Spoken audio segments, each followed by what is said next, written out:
नमस्कार। Future and option course के इस 5वें पार्ट में आपका स्वागत है। पिछले कुछ पार्ट में हम बात कर रहे हैं फ्यूचर्स मार्केट की और इस पार्ट में हम उसी को कंटिन्यू करेंगे। तो पिछले पार्ट में हमने देखा कि स्पॉट प्राइस क्या होती है, तो फटाफट समराइज करते हैं। स्पॉट प्राइस का मतलब होता है कि कैश मार्केट में उस शेयर की जो प्राइस चल रही है वो प्राइस। उसके बाद हमने फ्यूचर प्राइस देखी। तो फ्यूचर प्राइस मतलब जिस प्राइस पर आप कॉन्ट्रैक्ट कर सकते हो। जैसे कि टीसीएस के फेब्रुवरी फ्यूचर कॉन्ट्रैक्ट की प्राइस थी 2231.90 रुपीज। तो अगर आप टीसीएस का फेब्रुवरी कॉन्ट्रैक्ट जो कि 27 फरवरी को एक्सपायर हो रहा है उसे इस प्राइस पर खरीद सकते हो। अगर आप टीसीएस के फेब्रुवरी फ्यूचर्स 2231.90 रुपीज पर खरीदते हो तो फिर 27 फरवरी को स्पॉट प्राइस कुछ भी रहे, आपको टीसीएस के शेयर्स 2231.90 रुपीज में ही खरीदने होंगे। लेट्स से कि 27 फरवरी को टीसीएस के स्पॉट प्राइस 2250 रुपीज हो जाती है तो आपको अच्छा खासा प्रॉफिट हो जाएगा, क्योंकि आपको तो शेयर 2231 रुपीज में ही मिल रहे हैं। वही अगर 27 फरवरी को टीसीएस की स्पॉट प्राइस 2220 रुपीज होती है तो फिर आपको लॉस होगा, क्योंकि आपको महंगे प्राइस पर वो शेयर खरीदने पड़ेंगे। देखो, फ्यूचर में आपको एक्चुअल शेयर्स खरीदने की जरूरत नहीं होती है,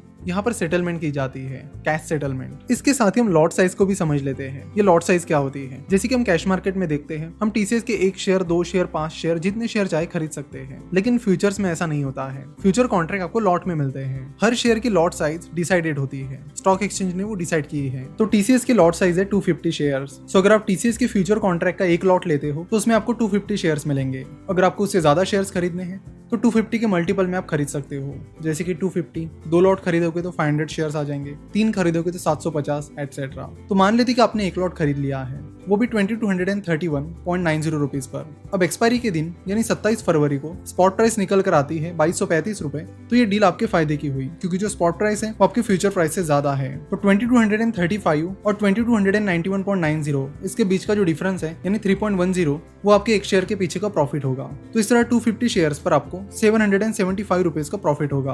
तो आपके फ्यूचर कॉन्ट्रैक्ट से जो भी प्रॉफिट लॉस निकल कर आएगा वो सीधे आपके अकाउंट में ट्रांसफर किया जाएगा। आपको एक्चुअल में टीसीएस के शेयर्स खरीदने की जरूरत नहीं होती है, सीधा प्रॉफिट आपके अकाउंट में आ जाता है। तो अब तक आपके समझ में आ गया होगा कि future and option market cash market से पूरी तरह डिफरेंट है। यहाँ पर एक और चीज आपको दिखने मिलती है जिसका मतलब आप में से ज्यादातर लोगों को नहीं पता होगा, और वो है ओपन इंटरेस्ट। यहाँ पर ओपन इंटरेस्ट है 3,37,000। तो इस ओपन इंटरेस्ट का मतलब क्या होता है, चलो तो उसे भी समझ लेते हैं। जब आप कोई फ्यूचर कॉन्ट्रैक्ट खरीद रहे हो तो ऑब्वियसली सामने वाली कोई पार्टी रहेगी जो फ्यूचर कॉन्ट्रैक्ट सेल कर रही है। अब 2 लोग मिल गए और कॉन्ट्रैक्ट पूरा हो गया, तो एक कॉन्ट्रैक्ट के लिए 2 पार्टीज की जरूरत होती है, खरीदने वाली पार्टी और बेचने वाली पार्टी। सिंपल। तो जब बायर और सेलर मिल जाता है तब एक कॉन्ट्रैक्ट पूरा होता है। तो अगर आपने एक कॉन्ट्रैक्ट कर लिया है तो जो ओपन इंटरेस्ट है वो 1 से बढ़ जाएगा। तो यहाँ पर ओपन इंटरेस्ट है 3,37,000, यानी 3,37,000 कॉन्ट्रैक्ट फिलहाल टीसीएस के फेब्रुवरी कॉन्ट्रैक्ट के लिए किया गया है। तो ओपन इंटरेस्ट से आपको पता चलता है कि कितने फ्यूचर कॉन्ट्रैक्ट एक्टिव है, जिससे आपको ये पता करने में मदद होती है कि वो कॉन्ट्रैक्ट कितना लिक्विड है और कितना इंटरेस्ट लोगों का उन फ्यूचर्स में है।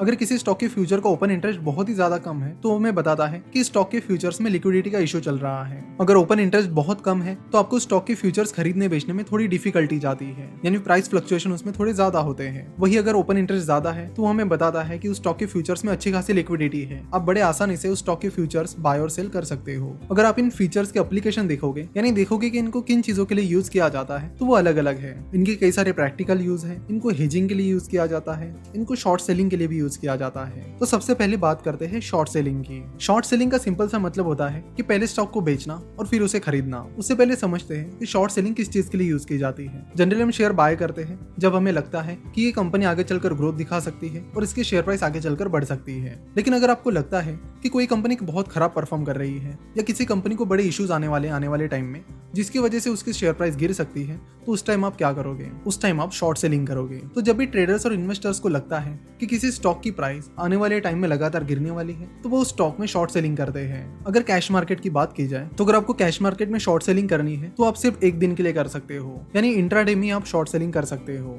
उससे ज्यादा टाइम के लिए आप कैश मार्केट में शॉर्ट सेलिंग नहीं कर सकते। इसलिए बहुत सारे ट्रेडर शॉर्ट सेलिंग करने के लिए फ्यूचर्स का इस्तेमाल करते हैं, क्योंकि फ्यूचर्स में आप एक दिन से ज्यादा टाइम पीरियड के लिए भी शॉर्ट सेलिंग कर सकते हो। तो शॉर्ट सेलिंग का यूज तब किया जाता है जब आपको लगता है कि किसी शेयर की प्राइस गिर सकती है और उसका फायदा आप ले सकते हो। सेकंड चीज है हेजिंग। हेजिंग में आप रिस्क को मिटिगेट करते हो, यानी रिस्क को लिमिट में करते हो। कई बार जब बड़े बड़े इन्वेस्टर बहुत ज्यादा क्वांटिटी में शेयर्स खरीदते हैं तो उन्हें लगता है कि अचानक से अगर इस शेयर को कुछ हो गया तो हमें बहुत बड़े लॉसेस उठाने पड़ सकते हैं। इसलिए उस रिस्क को कंट्रोल करने के लिए वो फ्यूचर्स का इस्तेमाल करते हैं। इसे भी हम अगले पार्ट में डिटेल में देखेंगे। साथ ही इसके जो प्रैक्टिकल यूज है कि जो फार्मर्स हैं, जो नॉर्मल होलसेलर्स हैं, वो इन फ्यूचर्स का इस्तेमाल करके कैसे अपनी रिस्क मिटिगेट कर सकते हैं, इसके बारे में प्रैक्टिकल एग्जांपल के साथ अगले लेक्चर में बात करेंगे। तो आशा करता हूँ कि इस लेक्चर में आपको बहुत कुछ सीखने मिला होगा। नेक्स्ट लेक्चर में हम एग्जांपल के साथ इन सारी चीजों को समझेंगे। तो वीडियो देखने के लिए और हमसे जुड़े रहने के लिए आपका बहुत बहुत धन्यवाद।